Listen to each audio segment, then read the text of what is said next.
Welcome to the Monkeys podcast. It's Paw with a Paw, P-A-W podcast. My name is Tekurah McCullough, and today's co-host is Jason Van Glass. Oh, I thought I was going to be a guest. I get to co-host? Yes. Things are advancing so quickly. Yes. Yes. Look out. Wow. Yes. Co-hosts. I have co-hosts. I'm on a rocket ship. Welcome, Jason. How are you doing? Very good. Are you awake yet? For about 10 minutes now. Okay, great. This is going to be fun, everybody. We woke up a comedian, just pulled him out of bed and threw him in front of a microphone. Here we go. In the, like mornings, because that's the best time for comedians. We should clarify this is being recorded in the afternoon, but everything you've said is true. Yes. 100% true. So, I set 2 alarms. Oh, dear Lord. And I'm here. Yes, thank you. I do appreciate it. Although I feel really guilty. I feel really bad because when I walked in, you were just like hunched over. I just look like that all the time. With your hood on, like a poor street urchin. Makes me feel safe. Okay. All right. I'm glad. Well, okay. You are safe. This is a safe space. Sure. So, and I really love the purple of your sweater. Thank you. That'll be important for the podcast listeners. Yes. Paint a word picture. All right. So we are going to watch the Monkeys. And do you know anything? What do you know about the Monkeys? I know a small amount. Okay. It's been years since I've seen one, but I know I've seen some on Nick at Night because I watched a lot of Nick at Night. Okay. But I think the Monkeys, for whatever reason, weren't quite in the years that I was watching hours of Nick at Night. Yes. So okay. I've seen every Dick Van Dyke episode. I've seen every Andy Griffith episode. Wow. I've seen a fair amount of Dragnet. So the black and white era. Mary Tyler Moore. Oh, okay. All right. I've seen all of those probably. Okay, good. But they had monkeys on Nick at Night, right? Yeah, they did. But I feel like I've seen about 4 of them. Maybe that was like it was before your Nick at Night time, I think. Yeah, it's either 2 years before or 2 years after, like the 4-year window I was watching. Okay. Yeah, I did not have Nick at Night. My dad would go through this cycle. I think I've said this before on the podcast of like cable TV. No, it's too expensive. No cable TV. Yeah. You know what we need? Cable TV. Yeah, why are we bored all the time? Nope.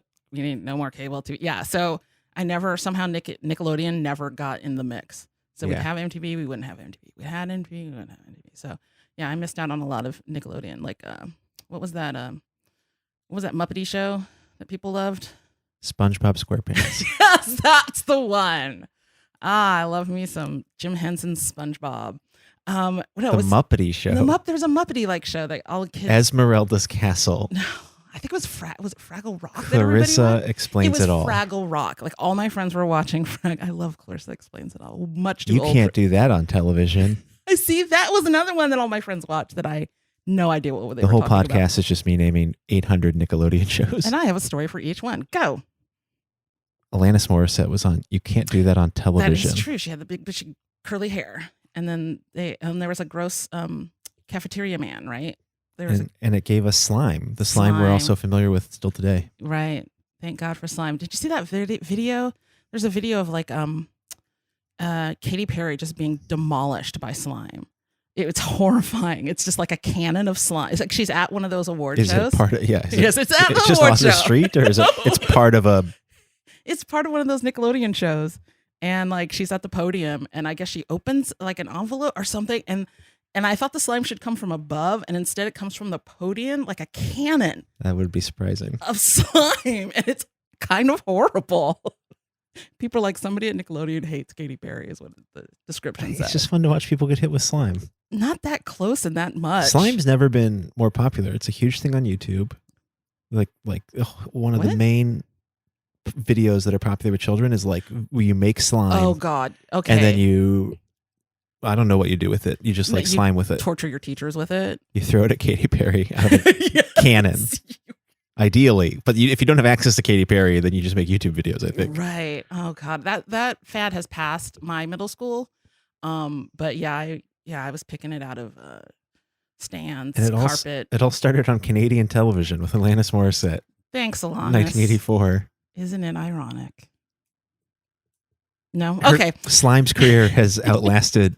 I'm sure Alanis is doing fine. Alanis is doing fine. But Slime has somehow reached a new era of fans. Yeah. Yeah, did you see there were commercials for a while on TV, like buy Elmer's glue and what is it they use? Glue and the eye solution, the contact solution. I think that's how you make slime. And and green. And there were ads on TV like buy your contact solution so your kids can make slime. It's like, what? That's the selling point It's now. probably one of the main. Yeah. It's probably a real percentage of contact solution sales. someone at the eye company is just very excited the last 2 years. Like numbers are through the roof. We've done it. Short of blinding people, this is the best thing that's happened to us. And somebody sadly puts down their sharpened stick. And they put away a PowerPoint where we blind the public. Damn it. All right. So all that came from, have you seen the monkeys before? That was fun. It's been a while. Been a while. Okay. Are you familiar? Do you know how many of them there are? 4. Okay. Do you know which one's the cute one? I guess I'll find out. Okay. All right. So you don't know their little personality. No, I don't know which one's the shy one. Okay. Which one's the bassist. Which one's... That's the same one. Which one's Ringo and which one's like the hippie. Okay. I'm just picking. Yeah. 3 of those was one person. 4 boy band. Yeah. Archetypes. Okay. Well, are you ready? Yes. All right. Here, do you want to know what we're going to watch? Yes. We are on disc 2, by the way. Okay. So there's a lot of backstory. Yeah. Disc 2, we are going to watch episode 9, The Chaperone. When Davy sets his sights on Leslie, Sherry Alberoni, the daughter of an uptight ex-military man, Arch Johnson, the monkeys find that in order for Jones's date to attend a party at their pad, they must first find a suitable chaperone to supervise. Songs include a unique alternate vocal mix of Take a Giant Step. Production notes: The Chaperone was filmed in July 1966. That's not really a great production. I always think it's going to be like fun fact, but Sure. It's not. It's just Where a production note. or how? It's like it was July. All right. So are you ready? Oh, and again, if you want to watch along with us, you can look at Me TV, the old antenna for old fuddy-duddies, Direct TV, which is a little more fancy, or Sling, which I believe is a TV appy kind of thing. So, and also probably you could find it yourself. ThePirateBay.net. I don't know if that's the current. Use Google, you guys. All right, here we go. Safefiles.ru. Stop, you're going to get us in trouble. Hey, we're back. And that was The Chaperone. Is that what it's called? The Chaperone. Yes, episode 9, The Chaperone. I really like this episode, but however, sitting here with a stony-faced Jason Van Glass made me doubt how much I love this episode. Maybe you were just like really analyzing it, but weren't. I'm not an emotive person. Okay, because I was like, oh no, is this terrible? And I just never noticed because I love them so much. I have nothing to compare it to. I thought it was pretty fun. Okay, good. Because I was worried. All right, so the episode starts with them spying on a girl, which is great. That's a great start. Classic heroic. Just like really when it's like Save the Cat of the 60s. You want to see the heroes of the show spying engaged in some creepy behavior. Right. So some light stalking just to establish who's the good guys are. It's light stalking. And so Davy's in love with the girl, which is every other episode, by the way. And he goes over, she's reading on a porch, which isn't that quaint. She's sitting on her porch reading a book. That's adorable. And Davy approaches, pretends to be taking inventory. What do you call it? Not inventory, but a survey on her TV, watching habits. And I don't know, they have a cute conversation or something. And then her dad calls her in, and then they all come over to ask how it went. And he calls her Divoon. I love that. She's divine. She's Divoon, which was that a real word at the time? Divoon? Because I think it shows up in another episode too. Really? Yeah. Divoon. I don't think it's a word. Okay, but it's used in another episode. So are a lot of the props. They just recycled it. I don't want to call out various continuity errors in this one episode, but there's a single bag of pretzels that's involved in 2 different bits. Yes, there to save money on a $1 bag of pretzels. Oh, this is season 1. They weren't sure they had it. Before it was Emmy nominated. They didn't know. Sure. So pretzel budget was $1, and they got a minute and a half of television out of it. Yes, work them pretzels. So then we have the season 1 intro, which I'm sick. Okay, I love this show, but I hate the season 1 intro. It is not the fun season 2 intro. The clips are different. The clips are different. The song's the same. Song is the same. Iconic song. Right. But the season 2 intro is much better, and I'm getting tired of watching the season 1 intro, and I only have 25 more times I have to watch the season 1 intro. So I wrote in my notes, season 1 intro, boo. Okay, so then we come back and they're called. Oh wait, did I leave out Cynthia? Oh no, they come back to they're back stalking. Still stalking with the binoculars. Yeah, there's a binocular bit. Davy pretends to be selling magazines. Then Davy and Micky show up pretending to inspect the bomb shelter in some not wigs. No, those aren't wigs. Those are helmets. Like pith helmets. Yeah, they look like those World War I helmets. I don't know what they are. They look like the helmets in like 1917. I think they're just safari helmets from the prop closet. Oh, well, okay. They don't. Yeah, you're Why right. would a bomb shelter inspector be wearing any kind of helmet? Well, that's true. But I mean, yeah, and they have mustaches on too. Well, sure. So, you got to disguise. Yeah. Can't be the same kids that they saw spying in the park across the street. Clearly not those boys.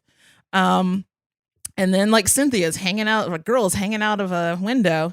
And then she explains the reason why she's there because she's home on vacation. What did she say? She's staying with them on vacation. Okay. What? Maybe it's summer. She's hanging out with her friend. It just seems, it was really weird and it just struck me as odd. But Leslie only goes to chaperoned parties, they find out. Yes. So of course, well, that's how Davy's gonna get a date with Leslie. The trap is set. Dun, dun, dun. So Micky does an impression. He's calling them on the phone, calling the dad. Did he have a name? I don't know what his name was. Just call him Dad. His name is General. Yes. And then it's Vandenberg, like Vandenberg Air Force Base. Thank you, General. Because like all television shows and movies for the last 50 years, everything's just named after a street or a local town. That's true. Cloverfield, whatever it is, it's all just. Yeah. Well, the writers, they had to. Yeah, no, I think pretzel bits. General Vandenberg's a perfectly good name. Yes. I like that. It's it is just a local Southern California Air Force Base. It's Vandenberg Air Force Base. Yeah, that's true. I don't know why that never sticks in my head. That's all right. Okay. So General Vandenberg calling him on the phone, and he's like playing with his dolls.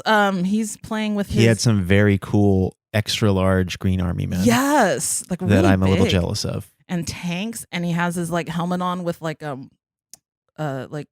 leaves and stuff on it. Yeah, very interesting. He put the war behind him. Yes. He said. And then we cut to him. Playing with tanks. Playing with army toys. And so Micky is doing one of his weird impressions and pretending to be a British Army fellow dude. Mm-hmm. And and there's like a terrible Indian joke that I don't remember ever hearing before.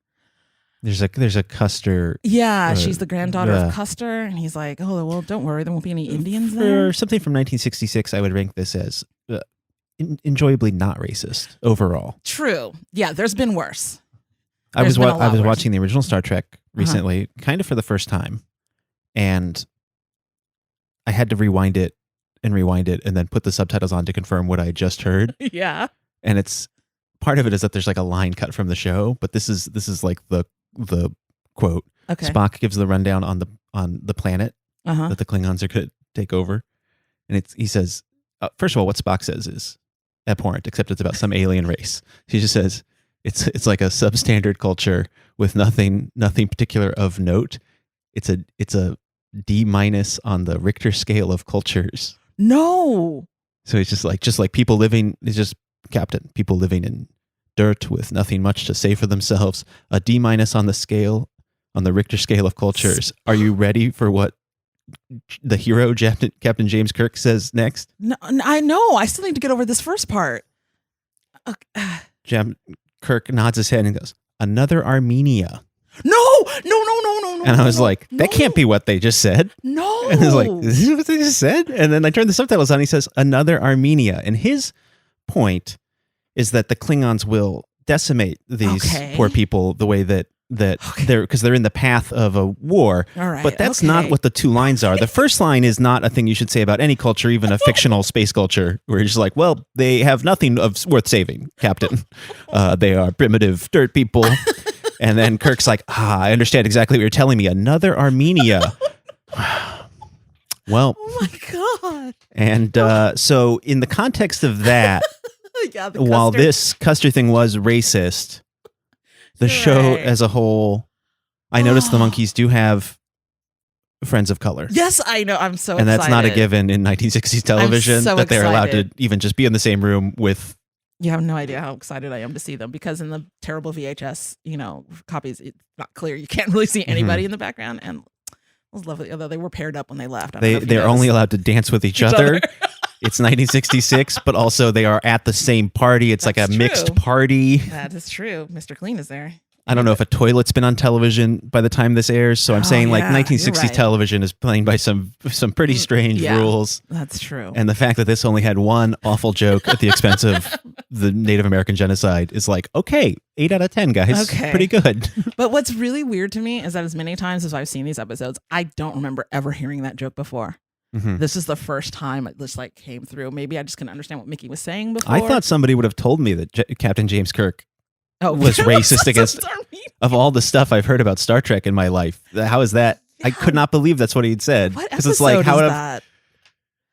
It's the first one with the Klingons. Okay. Wow. So that's like got to be one that people talk about. I think they talk about all of them. But I mean, like the first one with the Klingons, be like, but also, what a nightmare dialogue. Another Armenia, you say? Stop saying it. It was. I'm traumatized by it. And you're traumatizing me and all 10 of our listeners. Ooh, 10. That was generous of me. Oh, I need to tell you, there is a Japanese monkeys podcast that contacted me. Yeah, I haven't listened to the episode yet because they speak in Japanese. I'm going to download this podcast. Yes, I know. I was like, I can't wait to tell Jason. I've been looking for Japanese podcasts. They're based out of New Zealand, though. That's the fun part. Okay. They're Japanese. What I learned is that podcasts, this is true, are not popular in Japan. Really? And it's just like not one of the main. It doesn't have the same usage or environment that we have in English language podcasts, where there's just like a lot of stuff, cool stuff happening. People are making high quality things. In Japan, it's for whatever reason, it's not taken off as a format. So I'm going to listen to this New Zealand-based Japanese language podcast. Okay, and work on my Japanese listening skills. Right. I'll find it, and I have the name in my notes. I don't remember what it is, but I love that they're there. They're our cousins. Okay, back. Oh man, that Armenia thing is really. That's never going to leave me. That's the two heroes have that conversation.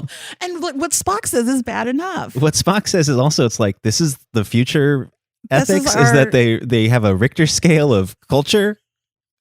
This is supposed to be a utopia where there's a prime directive. And I mean, there's a lot of slapping of women in the original series. Oh my God, yes. Oh, no. Look, this is not the right podcast for this theory. I'm just going to say this, and then we're going to move back on to the correct topic. Okay. In the Mirror Universe episode, where we find out that there's a evil fascist parallel universe, right, where they're fascists, and the way you move up in rank on the ship is by assassination, right, and the entire crew is engaged in just like space Nazism. And that crew is exactly the same crew as the supposedly good universe. Right. They're in exactly the same place. They have exactly the same ranks. So the good universe is also an evil universe. The universe we watch every week is not fundamentally different than one that's based on a system of fascism and assassination. Wait, it's like, in this universe you have to kill people to move up in the rank, and it's like, so what happened? Who's the captain? Who's the first mate? Who's the lieutenant? It's like, everyone's the same rank. Oh no, Jason! But they have scars and goatees, and they want to blow up planets. And so the fact that they're in the vast universe of space at this moment, in this time, the exact same crew is in the exact same place doing the exact same mission, to me indicates that these are two universes next to each other and that they're both evil universes. Okay. Back to the podcast. Jay, I need a minute. Okay. Oh, man. All right. I'm going to have to call my sister. All right. My sister who loves Star. She got me all into that. You know what's funny? Growing up, I thought my dad really loved Star Trek and all that. And no, like I found out like later on, Tracy, my sister, was like, no, he hates it. He just watches it because I love it. I was like, oh, that's nice, Dad. Isn't that sweet? Okay. Where were we? Party planning. Oh yeah. Okay. Yeah. Let's just skip the Custer thing and go straight to the party planning romp. All right. So the song is "This Just Doesn't Seem to Be My Day," and it's a party planning montage. We go to the street where they're getting potted plants for a party. In my notes, I wrote down montage equals long.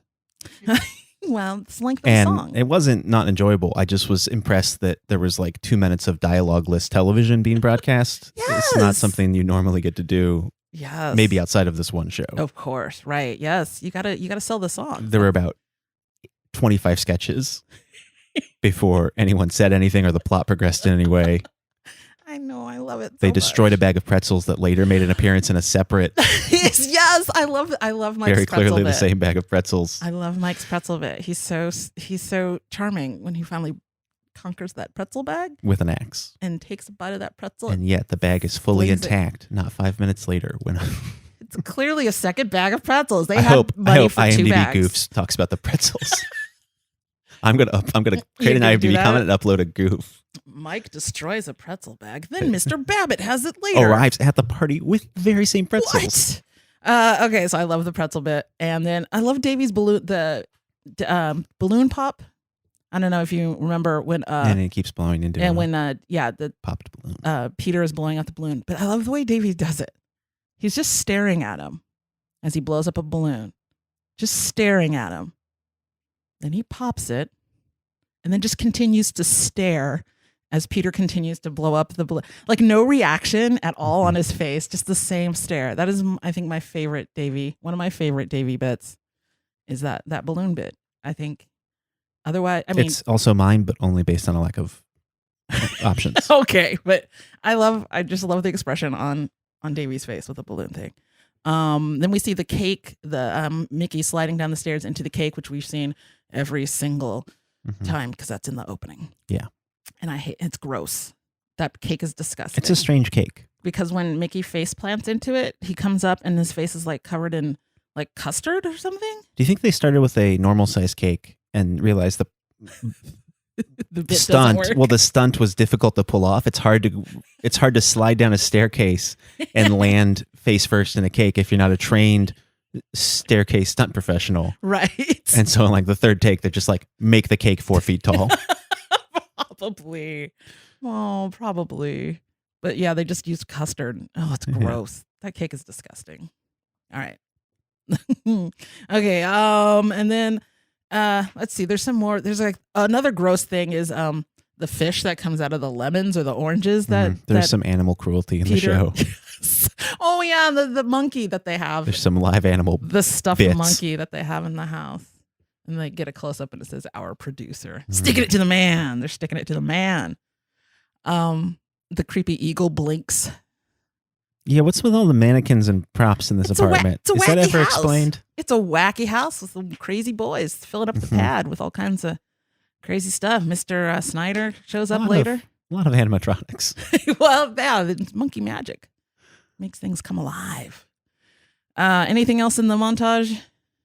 No, I was impressed with how long it was. Yes. Oh, and they're riding bikes and stuff in the house because it's a giant house. It's a significant length part of the show. It was just like not related to the plot anyway. It was just like unrelated bits. Just fun. Yes.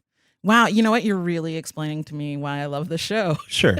It's not a criticism. I thought it's like one of the first things I found of note. Yes, unrelated bits. I love an unrelated bit. Okay. And so the landlord shows up and they're like, "Oh, Mr. Babbitt, will you be a chaperone?" He says, "Of course." And then he like proceeds to whip out a calculator or something. And he quotes them $2 an hour. Yeah, which is I understand inflation, but it's like they don't have $8. No, they don't have jobs. It's a deal breaker that they don't have. They live in a spacious apartment full of mannequins. That is true. I have no answers for you. Yes, they don't have $8. No, they don't, because they don't have jobs. What is they doing? What does an 8-inch wide, 4-foot tall cake cost? They made that. That was sweat and tears and blood. Okay, and custard. Okay, so so they get rid of Mr. Babbitt, and then like the sad, drunken British cleaning lady shows up, and I never catch what her name is, but she's recurring. No, she seems to be. No, she's not, and I don't think we ever see her again. But I assumed that she was a completely bizarre one-off, but the way you said it made it like, oh yes, the crazy old cleaning lady. But just she seemed so, I don't know, something about Blu-ray made her seem extra sad. I don't know, like it used to be she was kind of wacky, and now she seemed drunk, and I mean the actress. Yes! I feel like the actress was drunk. Yes. The actress was an older drunk woman who seemed not to be responding in real time to anything that was happening to her. Oh, yeah, it was kind of a bummer. I think it suited the character. Yes, but it made me sad. I was like, why don't they get this woman help? Just, and then she comes to clean. She has jokes about when she comes to clean, and I just don't care. I'm going to sorry. have the producer look up this woman on IMDb and find out if she's been in 800 things or just this one thing. Oh no. I'm guessing a lot of stuff, but maybe earlier than this show. Yeah, probably. She's probably been on like. She seemed genuinely an older person. Yes, and she seemed genuinely like she might be a little sloshed. Oh my gosh, this poor woman. So they're gonna make her be the chaperone, but of course she has to be a proper woman to be the chaperone. Oh, because of General Vandenberg, I guess. That's the only reason why that happens. And so it turns into a My Fair Lady bit with Davy wearing a too large smoking jacket, which is later seen on Mike in a later episode, and he looks good in it. Just letting you know, that's a Mike smoking jacket. And so we're getting an update on a cleaning lady. Diana Chesney was born November 17th, 1960 in Mandalay, Burma. She was an actress known for The Grace Mouse Detective, 1986. Wait. Go back. When was she born? 1916. Oh, I heard in 60. Mandalay, Burma. Wow. And what she's known for is the 1986 Great Mouse Detective. No, what? Robin Hood, Men in Tights, 1993. What? She passed away on 2004. Oh. Quite a good life. Wow. Right here in Woodland Hills. Oh, she was in Bewitched. She was in Swashbucklers. Oh, I love Bewitched. She was in Fantasy Island. I love that show too. Buck Rogers, 25th Century. Okay. Rescue from Gilligan's Island. What? It's not a lot of guest role. There are, but that's good limited stuff. Options. Airport, 1975. Okay, wow. Oh, wow. So it seems like she got her weird drinking. Maybe she wasn't. Maybe in all of these, she's just a little out to lunch or something. Wow. Respect, though. All right. I'm going to look her up later. I need to know who she was on Bewitched. Okay, so there's a bunch of My Fair Lady bits. Now, somebody... I was reading online last year or somewhere that somebody pointed out that Davy does a lot of Brit accent jokes that we dumb Americans don't get. Oh. And that one of them is in this episode. Because when he's like talking about how he's going to, change her overnight, blah, blah, blah, doing like kind of like My Fair Lady like lines. And then Peter says, well, what about tonight at the party? And then I can't remember what he says, forgive me. But he changes his accent to give give his answer. So he goes to like a quote unquote lower class accent to answer that. Classic British humor. Oh, that Davy. He's sticking it to the lower classes. He is lower class. A devastating dig on the he is unwashed masses. Oh, Davy. A D- on the Richter scale of human culture. Oh man, I'm sorry. I'm laughing right into the microphone. I'm sorry. Okay. Then she does a thing where she dumps the drink into the plant and then she has her purse flask kind of thing. But then when they cut back, the plant is drunk. Mm-hmm. Why is the plant drunk if it just got punch? Because the punch is spiked? Then why didn't she drink that? I guess we should add this to IMDb too. Don't understand. We're going to make the goofs list of just this one episode, like 48 goofs. Oh my gosh. I totally forgot about how much I don't like this lady. So then she passes out. This is terrible. Now, I thought she was dead. That would make it, you know what? And I would be okay with her being dead. I was very ready for this to be like, did this invent Weekend at Bernie's? Because it really felt like that's what was going to happen. Yeah. They're like, the party's coming, the general's coming, we have to have a chaperone, this woman's dead. Yes. I think. And they started moving her body. Yes. And I was like, is Weekend at Bernie's like a trope that exists since like vaudeville times, or did this invent it? I really thought that's where it was going. In some ways, that would be a better episode. It took a hard left immediately into a different trope. Oh yeah. It became Some Like It Hot, not 30 seconds later. Yes. So Mrs. Arcadian is born because Micky has to dress up because they bought a dress. How often do the boys dress up as women? Oh, a lot. Okay. Oh, a lot. Is it a subtext or is it just like a generational thing? Theories abound. There's quite a lot of fanfic. I'm going to tell you that. Sure. Quite a lot of fanfic. No surprise. A lot of confusing feelings amongst the young watching these episodes for various things, and this might have been a trigger for a lot of people. I think Micky is beautiful. Personally, I love that wig, the dress, like legitimately looks good on him because he's got that tiny waist. Micky has a tiny waist. It's interesting they own dresses that fit. Yeah, well, with that money they're making, that cake money. Sure, they don't have $8, but they have a sequin dress that fits. And a fan. Sure. And a matching fan. And an animatronic monkey. The monkey doesn't move. Okay. It's just the they eagle have and Mr. Snyder. Puppet monkey. Gross. Okay, all right, going back. All right. So Micky is now Mrs. Arcadian, and he's got like the moonlighting filter is what I was growing up having it as. He's very soft focus. Crease the lens. And of course, General Vandenberg is immediately in love with Mrs. Arcadian. Who wouldn't be? Yeah, exactly. That hair. See an 18-year-old boy in a dress. Gonna marry that woman. Stop. All right. So, and then that's where we see the two black people at the party, and I get excited because she's wearing like a really cool purple like psychedelic dress. It's really nice. Yeah. And then Mike is dipping his orange peel. He's like, they're hanging out by the punch bowl, and Mike's just dipping his orange peel into the punch bowl. Ooh, sorry. I was acting it out. And eating it. And I don't know. That just amuses me the whole time. He's just dipping an orange peel because Mike's weird.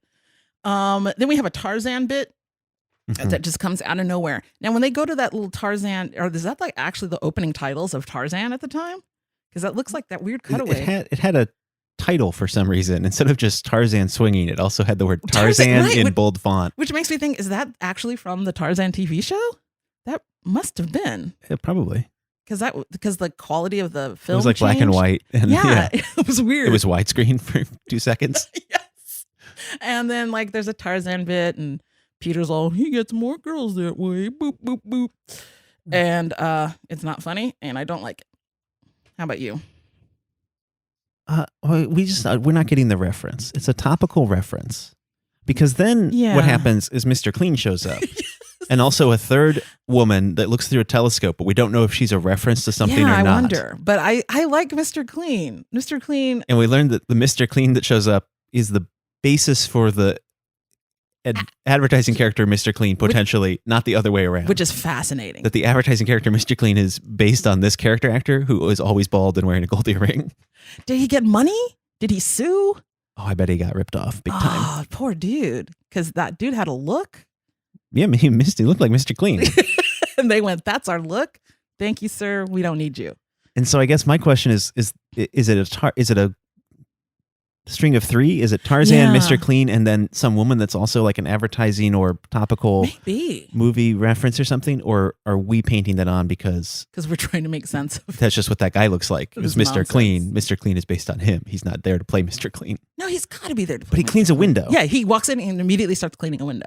So they know that's Mr. Clean. And then he turns around and dances awkwardly. And I love think it. This is all topical humor. Yeah, it's got to be. And it's lost on us. Yeah, I need to know who that. And that's why the woman repeatedly looking through a telescope is hilarious. I love her. Commentary, but we don't know why. But I still love her. I just ignored it. You know what's weird? I ignored it as a child. You know, I don't know. Is that something? Do you remember doing that as a child? When something was presented to you, you didn't understand. You just went, meh, and you just kind of just left it. So like a lot of the stuff in these episodes, I just ignored as a child. Sure. I think The Simpsons works on 2 levels. In that way, the classic Simpsons, like so much of it is references to television from the 70s. Yeah. That some of it you understand because you have seen Planet of the Apes, but even if you haven't or whatever, you're just like guy. Well, yeah, whatever. It's also just funny. They're just it's clear they're making jokes, even if you don't recognize until years later. It's like, oh, that's a thing. Yeah, this was a movie in 1970, whatever. Right. Every episode of season 7 of The Simpsons is based on 70s references that no 10-year-old necessarily knows about. Yeah, but my dad watched a lot of Planet of the Apes on TV. But I'm wondering, did I know who Dr. Zaius was? I don't know. So I think, Yeah. Yeah, maybe the surfboard lady in her old-fashioned very loud, costume. like very visually loud things are happening on the show. And so it doesn't matter if you don't That's true. understand that this is like a joke about someone that was in the news that day. Right. And there's that guy standing behind her as she's looking out into the ocean. Sure. What's he doing? Now, what town do the monkeys live in? I always think it's Malibu or it's just Los Angeles. But they don't have $8. No. Okay. They don't. So they live in a warehouse in Malibu. Yeah, they have a lovely beach house. It's a beach house. Okay. So she's on their porch, or not porch, their back balcony thing, looking out into the ocean. That's their backyard. Their backyard is the ocean. So they live in a beach house. Uh-huh. They don't have $8. They don't have jobs. And you should see their car. I saw the car in the like, title sequence. Beautiful car. Pretty fun car. Mm-hmm.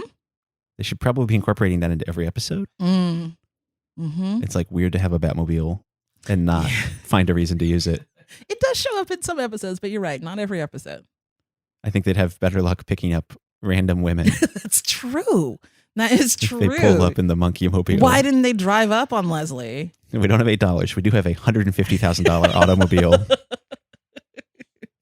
Come to our party. Mickey will wear a wig. You'll love it. And then, why did I write Mr. Snyder? Oh, yeah, because there's a bit with Mr. Snyder. The girl comes, it's like turns into laughing, I guess, is what's happening in this episode. Because the girl like pulls Mr. Snyder's string. Wait, no, she first says, Mr. Snyder, do you think teens should neck? And it's hard to understand what she says. I don't know. Does that prop have a string that gets pulled once per episode? Or is this the only time that we find out that it... I don't know if in the past, but from time to time, yes, okay. Mr. Snyder does speak. Yeah. And so she pulls the string, and I don't even remember what he says. He must say no, right? She asks, do you think teenagers should neck? Yes. And he says, no. And she says, I agree, but my husband's getting very impatient. But Tish.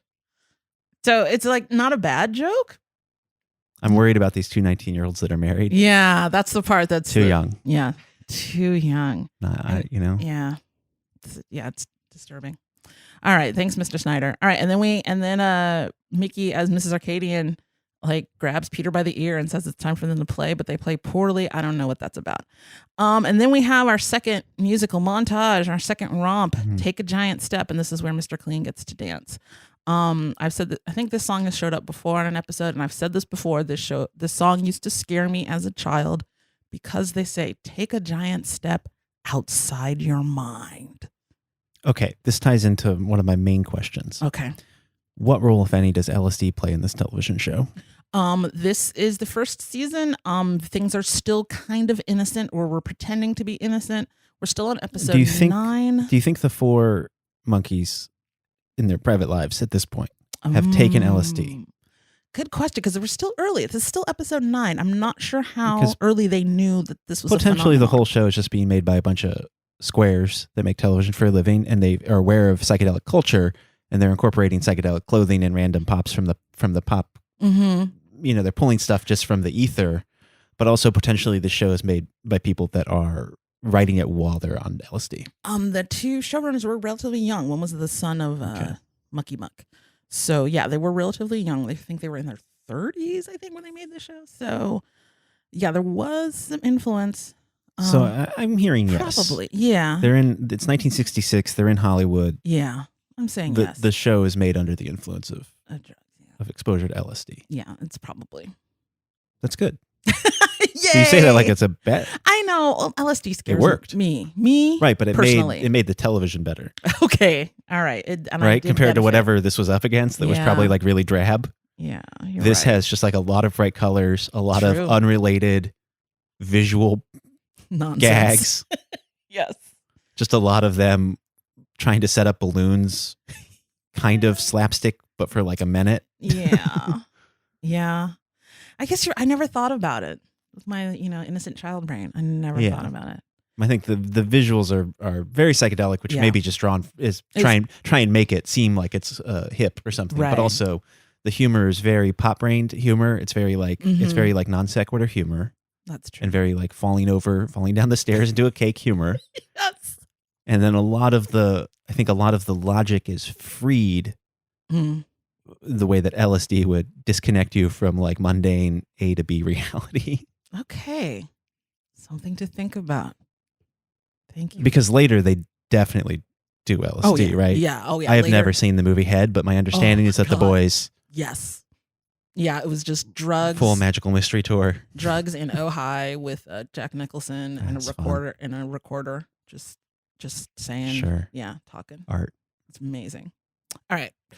Back to the show. The black people are there. Surfer Lady, Mr. Clean. I wrote AD. What does that mean? Ad. Huh, all right. It was the Surfer Lady part of an ad. That was what that means. All right.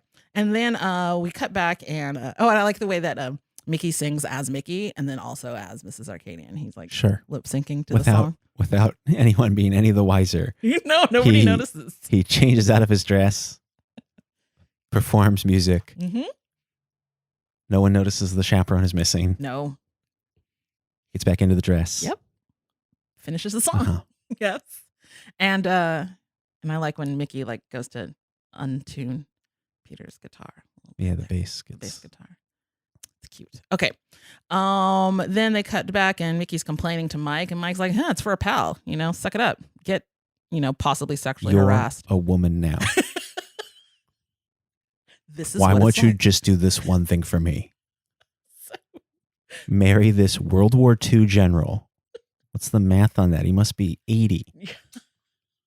1960. It's 22 years after the war ended and he was a general in the war.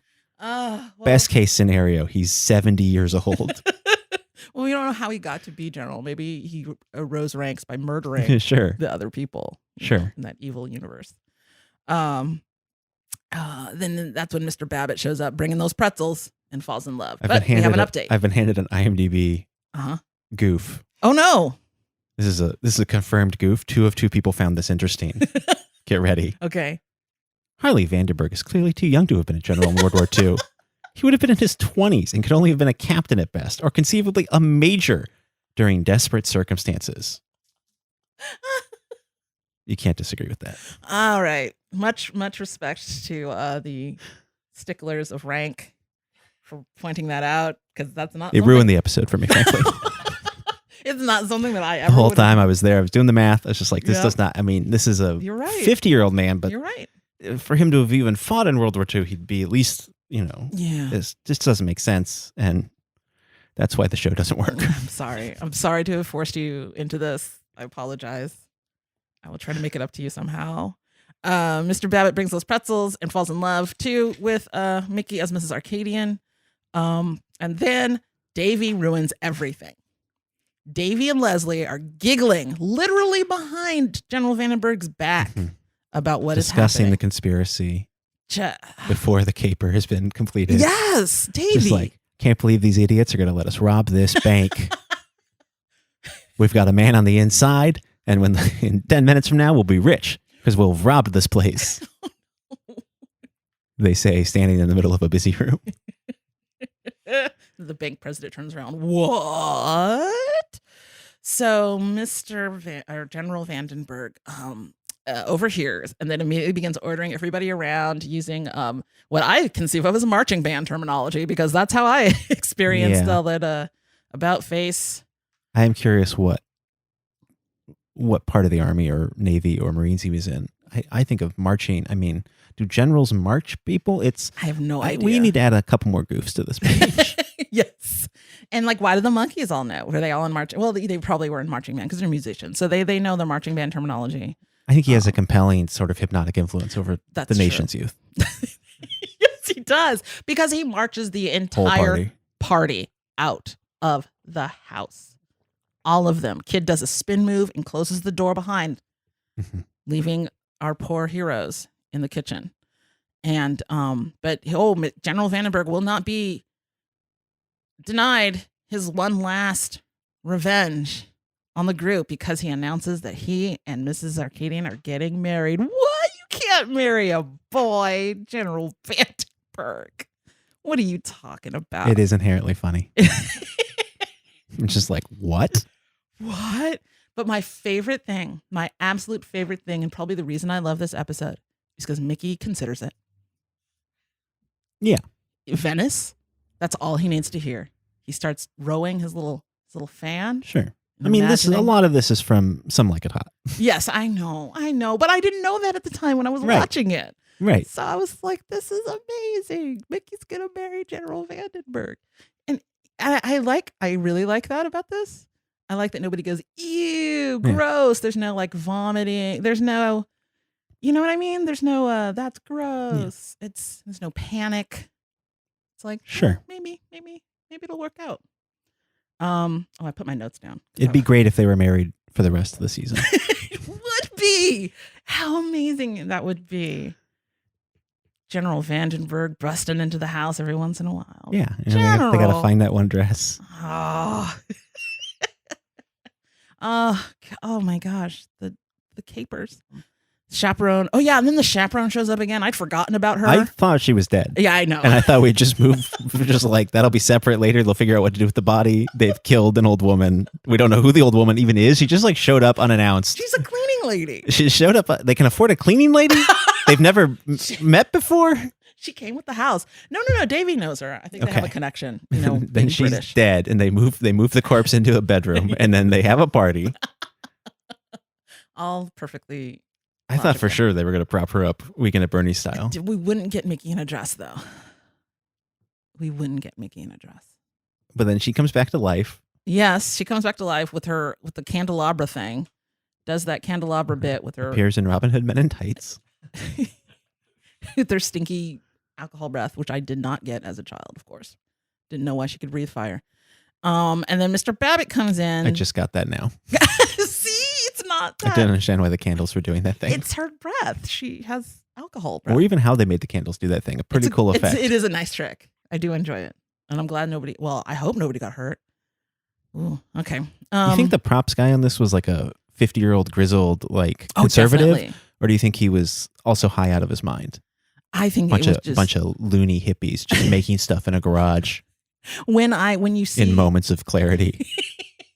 When you see like shots, like every once in a while, there's like I see a picture of like the crew and everything. They get everybody together for like the Christmas episode. The whole crew comes on. It's just all old white men. Do you think the crew appreciated the show they were making, or do you think they were just doing a job and they were very confused by what was happening? I always think that they're just like, it's a job. I don't really give a shit. I don't care.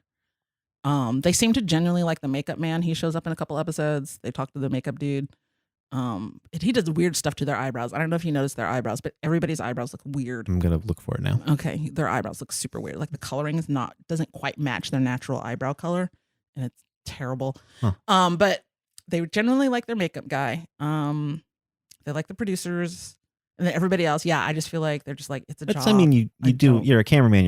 Yeah, but I am curious, like, I imagine the typical crew of a television show at this time was just a bunch of middle-aged white guys. Yeah. And they're probably pretty confused by what they're even supposed to be filming when they film this. Yeah. Interesting. Yeah, I have not heard any interviews with, I was a monkey PA. Oh, God. Yeah. That would have been terrible, especially second season. Good Lord, all the girls. There's so many practical effects in this show that I imagine they just have one of Burbank's expert practical effects guys. Yeah. But also maybe the 30-year-old producers hired one of their hippie friends to just like Muppet it up. Muppet it up? Well, Jim Henson was a... Oh, I did not know that. In addition to being a Muppeteer, was also like a pretty psychedelic guy, I would say. Okay, based on what little I know about him. Seemed like pretty hanging out with a lot of hippies. I get it. Pretty freewheeling, loving guy. Okay. Yeah. And so I'm wondering which of the two pools of talent they tapped into for this. Did they get a bunch of hippies that are just getting high and coming up with nonsense, or do they just have like? Yeah, I don't know. I would like to think some like career guys that are just like know how to make stuff. Yeah, already work for the studio. I'd like to think it was a career guy who's just like, Probably. What do you need? Yeah, okay. Like just never thought about it. Just all right, yeah. A full-size mannequin with a pull string, no problem. All right. An eagle that blinks? Sure. Should it be very creepy? Okay, no problem. Giant custard cake? All right. Yeah, I like that guy. I don't want hippie prop man. I want crew cut family man. Okay. That's what I want. So when General, I keep calling him Mr. General Vandenberg, like leaves the scene, he's holding the wig and he's like petting the wig. He's petting the wig. It was a good choice. I like that. And then like the little joke at the end is Micky's like, but should I keep the ring? At the end. Nobody's perfect. I heard you say that. You ruined the episode for me because I never made the connection with Some Like It Hot. I was like, oh, you're right. Least if you're gonna parody or whatever something, just pick the greats. Yeah, that's Make true. all the same choices they made. It worked. It did work, and I had no idea until today. All right. And then you think the episode's over? No. We have a tag. Cut to the honeymoon. Yes, they're in Venice. And Davy is up at a tree talking to Leslie, and Leslie's like, "Oh, everything's great, and Dad's really changed, and he trusts me." And I feel like you were confused as to why Davy was in a tree. I thought it was an unusual choice for sure. I was waiting for the reveal. I heard some sounds of confusion. I'm like, oh, just wait for it. And then they pan out, and there's a big old sloppy dog sitting next to Leslie. Dog. And they give it growl sounds and make it sound scary when it looked pretty lovable, but gigantic. It was a gigantic. I don't know exactly what kind of dog it was. It was adorable, but yeah, and the big dog. And then like one of the rare times that like you see Mike with a girl. You don't see that very often on this episode on the show. So he's the gay one. No, he's the married one. So the thing is, he was married at the time. And not allowed to date women on the show. Exactly. And Phyllis, his wife, was in a lot of the magazines, and they like portrayed her as like the ideal wife. Like, girls, this is who you want to be. You want to be Phyllis Nesmith. Yeah. So you want to be Linda McCartney. Yes, of course. So so they very rarely did they ever pair him up with girls on the show. I see. And so it's always weird for me to see him like standing next to a young lady. Now in the private life, oh yeah, he was but on the show, not. Interesting. Yeah. So Micky is, I don't, was Cynthia one of those girls that they were with at the end? No, a woman appears from nowhere into the final cutscene. Okay. And it's like, there's a third girlfriend? Yeah, okay. So is she also on vacation and living with the general? What is... Yeah, I don't know who this other girl is. Maybe she was at the party. And she appears with the one that was dressed as a woman, right? With Micky? Yeah, I don't know. So I assume this is like a network note where you have to make him heteronormative again. You know what? You're right. Because there's a attractive girl that appears out of nowhere in the final 30 seconds of the episode, yes. But it's to restore order based on the fact that Micky was one of them was dressed as a woman this whole time and contemplating marriage with an older man, and you have to show that was all just like a farce. No one would ever do that. It's okay, everybody. Who would do something like that? We're back. We're all dating women. It's fine. Everything's safe. The black people are gone. It's okay. They weren't allowed to say anything, and they were only allowed to dance with each other. Everything's fine. It's good. Don't cancel the show. Oh my gosh. So yeah, and then they're standing in front of the Friends fountain, which to me is the Monkeys fountain because this is one of my favorite gifts of all time. Okay, we get Peter Tarzan. I love Peter Tarzan. I love Peter Tarzan. And Peter Tarzan flies in, and then he lands in the fountain, and he's got a lily pad on his head, and then he makes a little cupid face like, oh, aren't I cute? And I go, yes, you are, Peter. You are the cutest thing in the world. And I don't know how many times I watched this episode without realizing, oh, he's trying to be Tarzan because of that stupid Tarzan bit in the party. Because Tarzan got the girl, and then so he swings out of nowhere. I was just like, is the joke cute. That he doesn't have a girl even though he is dressed like Tarzan? I guess. I see. And because Peter's the dumb one. Girls like that? Yeah, they do. Sometimes. Yeah, I did. Still do. So then you think, oh, that's got to be the end. Adorable Peter in the pond. 12 more minutes of bits. Then you get, you know what? It's kind of a continuity thing because then you cut to the boys in another fountain, clearly, because it's not a pool, not deep enough to be a pool, and they're in their weird scuba suits, and then we listen to You Just Might Be the One, which is a really good song that I enjoy. How many of the songs are recurring? Because there's 3 songs in this episode. A lot of recurring songs. As far as I know, the Monkeys do not have 450 songs. Yeah, a lot of them are recurring. A lot of them are recurring. And then when they put them on syndication, sometimes they would switch out the songs. So that's also in my notes that I don't read. Legal reasons? I don't know. Just like licensing reasons, maybe? I think just to sell the latest album. I think they would just let's put this song in here. Let's put the Head album in here. Yeah. Well, let's put some of that early solo folk music in here. Yes, put some Peter banjo work in here. Be great. Yeah. I like the Head soundtrack, by the way. It's really good. I think if we added it into this episode, it'd work. It would work. The Porpoise song, excellent. So yeah, we get a romp, and I think this is the set. Oh yeah, and then at the end they're playing like in the fancy room. Did you notice like at the end when they end the song, they're in kind of like a fancy wood paneled room with like paintings behind them and like a wall sconce. Oh, okay. I did not notice this. I think that is the set that Peter's episode is in. I think it's the same. I just noticed. I'm like, wait, that's the beginning of the episode where Peter falls in love with a debutante. They're auditioning for her in that scene. That's like her house where they're having an audition. So, that means nothing to anybody. I haven't seen that episode in here, but people at home, I think that's the debutante. I think that's anyway. And it's weird because he performs differently. So like, I wonder how many times they did that song on that set. Because when they start that episode, you're saying they filmed 3 takes and then put it in 3 episodes. Mm-hmm, that makes sense. Because when in the episode, he's all moony and just like not really playing the bass because he's in love with the debutante girl. But it's this exact same set. Right. And we saw some joyful bass playing. All right, I'm in love with Peter, and I'm just watching Peter the whole time, and he just generally loves playing the bass in every single song. He just looks like he's having the best time, and Mike looks like he'd rather be anywhere else all the time. Rank the monkeys on their actual musical interest and ability and talent. Okay. One of them was already folk singing. That Peter was a folk singer. Not successfully per se, but doing it. Doing it, and is also a multi-instrumentalist. He played French horn on a couple of tracks, plays banjo, played piano, played harpsichord. So, are any of them not playing on any of the tracks? All of them play on, as far as we know. At the beginning, first season and a half or so, this was merely a vehicle to sell albums, so they already had stuff. You have studio musicians. Yeah, exactly, which makes perfect logical sense. What every band uses. Yes. Yeah. So get over it, folks. So, so they already had tracks laying down. Yeah. Poor monkeys, they go to the studio with their instruments like, I'm here to record what? And they're like horrified. And so that's like a whole story into itself. Yeah. But a lot of the stuff was already laid down. They just needed to lay down vocal tracks. Peter, not the best singer. Kind of a sad story. This is like when the Beach Boys went on tour, and when they came back, Brian had made an album. What? That's called Pet Sounds. Oh, that's what happened? Yeah, Brian didn't like touring. Oh. Too stressful. Yeah. And then, so the Beach Boys went out on tour, and then Brian made Pet Sounds. He's like, I'm glad you guys are back. I need you to harmonize. I've recorded everything without you. I had no idea. And it's fine. That's a blind I'm the only one that knows what I'm doing, so it's fine. You've got beautiful voices.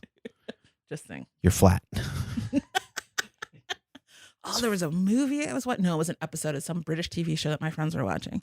And this one character was supposed to be a singer, and she was singing flat the whole time, and I wanted to rip my ears off. Something you and Brian have in common. So the curse of perfect pitch. I don't. I have very good relative pitch. Okay. I do not have perfect pitch. You can just tell people you have perfect pitch. They have no way of verifying. No. For myself, for example, I also have perfect pitch. Oh, very nice. I think Jake does too. Yeah. Yeah. What was I saying? Oh yeah, Mike, also songwriter out of Texas. He wrote Different Drum, the song that Linda Ronstadt, Stone Ponies, ended up doing anyway. So 2 of them were out on the cafe circuit, folking it up. Right. Micky was a child actor. Right. Also did have like a cover band that was going around LA. All 4 of them are perfectly good actors for what is required of them here, which is interesting. And Davy, not everyone would be able to pull off so many just like Benny Hill bits. Yes. It's a specific skill, and it's impressive they found for guys that can do guys that can just do it in one take. Yes. Oh man. And I don't want to disrespect Davy. He got, I think he won a Tony. I'm sure somebody will correct me, for being the Artful Dodger on Broadway in Oliver before he was cast on this. And he also had like some solo albums. That's very impressive. I thought you were going to say in 1989 or something. You're like, oh, good for him. No, like before he was pre-Monkeys. Yeah. Broadway's performers, pretty good. So everybody had decent credentials, coming into this. So, I mean, do the 4 of them like each other? Oh boy. Or do they, every band. Right. Doesn't get there along. There were punches thrown. There's a later episode where Peter has a little butterfly temporary tattoo because he killed a man. You're pointing underneath your eye where you get a teardrop. I'm sorry. Because he wanted to. I thought maybe he got a eardrop tattoo. He was going to advance in during rank the off season, and he had to murder the producer. he and Davy got into a fight. And Davy headbutted him, which makes me love Davy so much more. That is a cool move. Headbutted him and cut him like right under the eye, and so he had like a temporary little tattoo to cover it up. I would just passively aggressively resent someone for years. You don't mess with that little Manchester cowboy. He will headbutt you. I would not headbutt a coworker. Not even in Hollywood. No, you got to be a professional. No, not if you're like 19. You got to just hang out in your trailer and then come to set and pretend that you're. Yeah, but I think that was I believe that was in a recording studio. I don't know. Mm-hmm. Wait, you know, I might be getting it confused with the terrible movie that was made about them. And the terrible movie, I think they made it out to be in the recording studio, but I don't know if it actually was. Mike really did not like Peter, and will tell you to this day that he did not like Peter. Peter That's my follow-up question. Peter has passed away, and Mike is like, never liked him. Miss him. Never liked him. 1990s on, do the four of them talk to each other, or do they not talk to each other? Mike was gone for a lot. The reunion tours were without Mike for a long time. Because Mike really didn't need them, because he had plenty of money. And the other three needed it? I don't know. Or a little bit of... I think so. I don't know. I don't know. That was what I always told myself. I said, well, you know, Mike has all these other things going on. He's got like a movie production. He's got charities to run. He's making Elephant Parts TV show. He's doing all these. He's, according to some people, inventing the music video and inventing MTV. According to some, according to him, according to a lot of people, I think crediting the invention of the music video is a very complicated thing. You cannot credit it to one person. But he was doing all that other stuff. I mean, what year does do the Beatles movies come out? The Beatles movies created the Monkees. That was right. So you can't invent a music video because you watched Help. I watched A Hard Day's Night. I just had the best idea.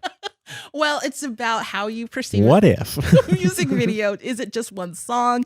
Is it tied to, how are you tying the music to the movement? Is it just a performance video, or are you like creating another art form? It's all that. I just watched all that jazz, and I had the greatest idea. And are you using? Is it a promotional thing? You know, it's all that stuff. It's all of that. What if we invented a fake band and used it to sell merchandise? What? You mean like the Archies? I like the Archies. The producer, anyway, I could keep going. All right. My only story about the Archies is the guy that sings on Sugar Sugar. That song was like the bop of whatever year that came. It was like #1, but it was also inescapable. It's just like the Macarena. And he'd run into people and they'd be like, oh, what are you up to? And he's like, I'm a singer. And they're like, well, good luck. He's like, no, you are mad at me, probably. You've not escaped this song. You know me. It's like, just hang in there, man. You're going to figure it out. Yeah, the rumor is that was supposed to be a Monkey song, but I don't think that's true. I think that's just one of those rumors. But the rumor is that was supposed to be a Monkey song. And they were like, no, man, we ain't doing that. Sugar, sugar. Like, I'll get a cartoon band. We've got our self-respect. We're going to do drugs and never make me say sugar, sugar, honey, honey. Now, where's that blinking eagle? Now let's do these Benny Hill pits. The cake ready. All right. I think that's it. That's our episode, right? Did I miss anything? Joyful bass. That's the last thing I wrote down. Joyful bass. So what'd you think? I liked it. Yay! I'm so glad you liked it. It's fun. It is fun. We added a new feature, our IMDb fun facts and goofs. Were there any other notable fun facts or goofs? No? Okay. Credit zaniness. What was this episode rated? Oh yeah. I also like to ask. I'm gonna guess 7.9 based on no context. I don't know I don't know what. 8? 8.5. Wow. That's good. It's Micky in a dress. That's better than most movies. It's Micky in a dress. That's what sells it. Look up The Godfather. Because I think The Godfather is like a 9 and this is an 8.5. It's like pretty good. Oh, the pathos. Wow. Do you have a favorite performance? I know my least favorite performance is that cleaning lady. But like, was there a performance that stood out to you? I usually have one ready to go, but well, as we've pointed out, the general does pet the wig, which is like a very, maybe someone just told him to do that, but it is like a very specific and unnecessary funny choice. Yeah, I do enjoy that. It might be Mr. Clean. I like Mr. Clean's awkward awkward dancing, awkward I twist. liked when he cleaned those windows. I think I'm going to go with Mr. Clean. He's my favorite performance of the episode. You're going to go with the General? No, I'm also going to go with Mr. Clean. Mr. Clean. Mr. Clean wins. He should be in every episode. Yes. Just come in, clean the Check windows. on the boys. See if the windows are clean. No lines. No lines, Mr. Clean. All right. I think that's going to do it. Thank you so much. Wow, thank you. Van Glass. Is there anything that you would like to promote? Jason Van Glass on Twitter. If 2 people follow me from this, I'll consider it a huge success because I'm picking up about 2 followers a year for 12 years now. Oh my gosh. Well, I'm almost at 2,000 followers. But wow. any day now, I'm going to go viral on this website. Excellent. This'll do it. Great. The monkey's bump. I'll put you over. Catch Jason Van Glass on tour. Any tours coming up or no? Be in Oregon in May. Yes. Again, you should just follow me on Twitter. Yes. If something happens, I will tweet about it. Okay. He's not on Facebook. Quit Facebook. Oh, good. Feels good. Good. I want you off. Good. Have a lot of free time as a result. Yeah. If you're wondering, will you have like an hour back? You will get an hour back. Really? Because I feel bad, like all the people, you know what I mean? It's like, oh, my friends from high school and family members, will they miss me? Will I miss out on something important? You will miss out on some stuff, but it's still a positive. Okay. Ignorance is bliss. That's true. Think about all the stuff you'll be missing out on. It's great. Yeah, watching old college friends fight about politics. That's not fun. I have not recently heard whether Bernie is or is not the Messiah. Do vaccines work? I have no, I'm not up to date on where we're at on that. Okay. All right. Well, guys, write in. Tell me if vaccines work and is Bernie the Messiah? Might be. You can reach me. A lot of opinions. You can subscribe, please. Please leave a rating. Still, as of this recording, the only rating is me rating my own podcast. That's sad. A review. What'd you give it? I gave it 5 stars. Oh, good. I think this is really good. I really like the host. Okay. Review on Apple Podcasts. Find us on all social media at Monkeys Podcast. And support the show by getting official podcast merch at dragonwagonshop.com. And thank you, Jason. Thank you. And Jason will be back. If you can't get enough, Jason will be back in our next episode. So tune in, which I'm going to say with no apology from now on. Tune in, everybody. Thanks, everybody. Bye. Bye. Hi, I'm Jake Lloyd, and I am a lifelong pro wrestling fan. And I'm Alexandra Hoy, brand new to this bizarre and inspiring world of drama, action, and comedy that I was surprised to fall in love with. If I've said it once, I've said it a million times. Pro wrestling has something for everyone. So, of course, I want to know everything. But I've got decades worth of stories and characters to catch up on. So what better crash course in WWE history for my better half here than the iconic Royal Rumble match? Once a year, 30 wrestlers compete in one massive match, and we're watching all of them. We pick a random year out of the Jar O Rumbles and watch it in real time right alongside you on each episode of our enlightening podcast, Me, You, and 30 Other Men. So join us at meyouand30.com or wherever you podcast.